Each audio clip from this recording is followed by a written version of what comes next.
I'm going to show you the fake out that happened during the London session, the break of structure in the US session, and what to look out for the rest of the week. Let's get into it. What's going on, everyone? I am back for another midweek chart breakdown video. I'm going to be covering everything I said in the intro, as well as showing you the levels you need to look out for and the scenarios for the upcoming week. Let's jump in. All right, so this is the 1 hour chart for the pound yen.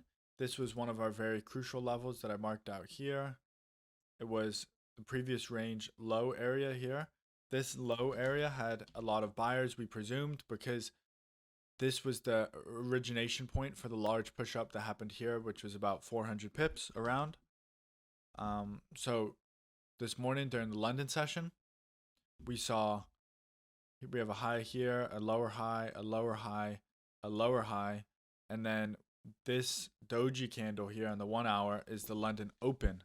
So we were thinking we could see continued sells below down into deeper levels. But what ended up happening is we got a fake out where price went below all of the lows over here and broke the level over here, quickly wicked down, and then reversed. And then usually what happens when you get a fake out, especially at a major level, is you get a continued reversal. So we saw a small pullback and then the continued reversal here.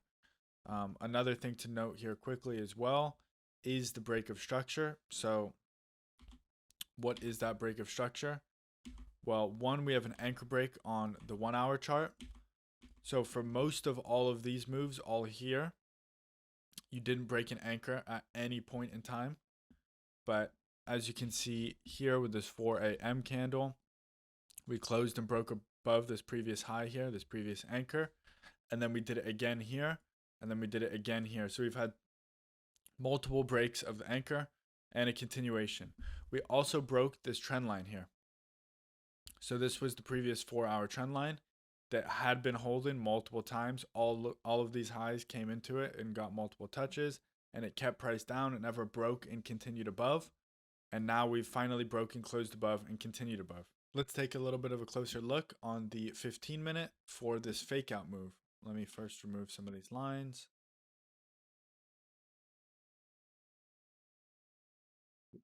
Okay, so on this 15-minute, look at this. We got that pin bar candle here.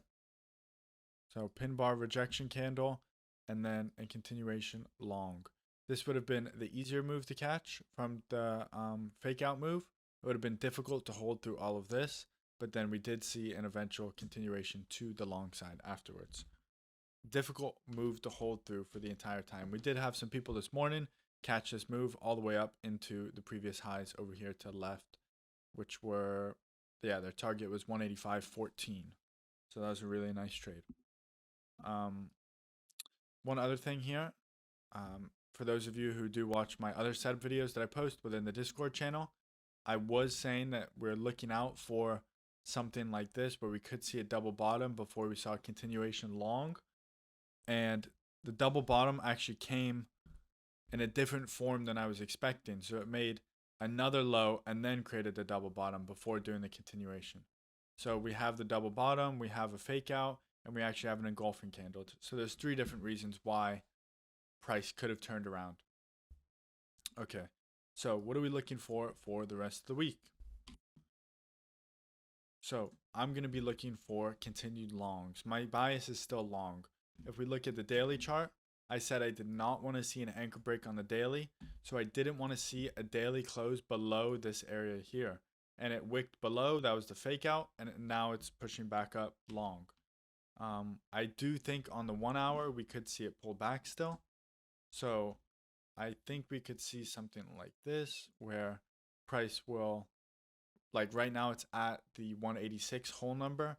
I think we could see it pull back either into here or even lower down into here, or into back to retest this trend line, wherever that's going to be based on the sideways movement. So I don't know if that'll be all the way over here or do a sharper pullback into it quicker. But my main levels I'm going to be watching for pullbacks are going to be this area here, this purple line, 185.62. The reason that's drawn is because of the 4 hour. It's a 4 hour support and resistance area that's been tested multiple times, but it also lines up on the 1 hour really well as a resistance area that could turn into support. Okay, so That's my first location. Let me redraw that one to make it a little bit nicer. And then this would be my next location down here. And then again at the lows. And then this is the next one.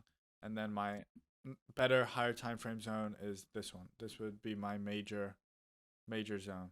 Let me actually change the box to a red box just so we remember for the future. That's major higher time frame. This is also a pretty strong higher time frame area, but I'm just going to leave it for now since it's already been tested.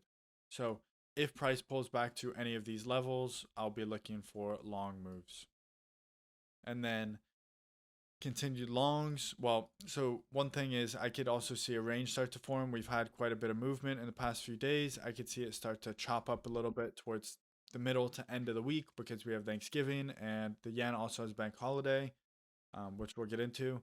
But I could definitely see us retesting all the way back into these highs up here because all of the trends are still up. So I would expect to see first a retest of this major pivot area where we saw this massive move short, then this pivot area, which was the massive news move short. So target areas would be first here, second here, and then I'd be looking at this 4-hour resistance area, and then eventually up at this 188 whole number, which is close enough to 188.15, which is the previous highs. But basically, my bigger picture is I'm going to be looking long on this chart. And obviously we have to take it by how the morning sets up, but bigger picture, longs. If it overextends itself, so let's say Asian session opens and it just goes up the entire time, trickles all the way up to one of these levels. For the London session, I may have to take a scalp short, something like that, a corrective move short into a better level to go long again. But like I said, overall picture is the long. Let's jump into the news quickly. So Wednesday, dollar unemployment and not too much else. And then Thursday would be the yen bank holiday and all the PMI news early, and then the dollar bank holiday for Thanksgiving. So expect a slower US session definitely on Thursday. And then Friday, not too much news again. So Thursday's the big news day for the London session. And that's going to be it for this video. So if you could, please support this channel by liking and subscribing. It would really help me out. And I'll see you guys tomorrow for trading. Good luck.